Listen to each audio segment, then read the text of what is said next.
শেখ হাসিনাকে রাতের ভোটের পরামর্শ দেন জাভেদ পাটোয়ারি। 2018 সালের নির্বাচনে রাতেই বাক্সে 50% ব্যালট রাখতে শেখ হাসিনাকে পরামর্শ দিয়েছিলেন তাৎক্ষণিক আইজিপি জাভেদ পাটোয়ারি। পরে সরকারের পক্ষ থেকে মাঠ পর্যায়ে বাক্সে ব্যালট রাখার নির্দেশনা দেওয়া হয়। আন্তর্জাতিক অপরাধ ট্রাইব্যুনালের এক মামলায় চলতি বছরের 24 মার্চ ঢাকার মুখ্য মহানগর হাকিম আদালতে আরেক সাবেক আইজিপি চৌধুরী আবদুল্লাহ আল মামুনের 5 পৃষ্ঠার জবানবন্দিতে উঠে এসেছে এমন চাঞ্চল্যকর তথ্য। জবানবন্দিতে তিনি জানান, গুম, নির্যাতন ও ক্রসফায়ারের সিরিয়াস নির্দেশনা আসতো প্রধানমন্ত্রীর দপ্তর থেকে। সরাসরি নির্দেশনা দিতেন প্রধানমন্ত্রীর সামরিক উপদেষ্টা মেজর জেনারেল অবসরপ্রাপ্ত তারিক সিদ্দিকী।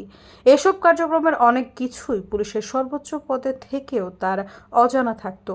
তিনি আরও বলেন, কাউকে উঠিয়ে আনা, গুম করে রাখার মতো বিষয়গুলো সাবেক সামরিক উপদেষ্টা জেনারেল তারিক সিদ্দিকী সরাসরি গোয়েন্দা কর্মকর্তাদের মাধ্যমে বাস্তবায়ন করতেন। এ ব্যাপারে পুলিশের আইজি হওয়া সত্ত্বেও আমাকে সবকিছু অবহিত করা হতো না।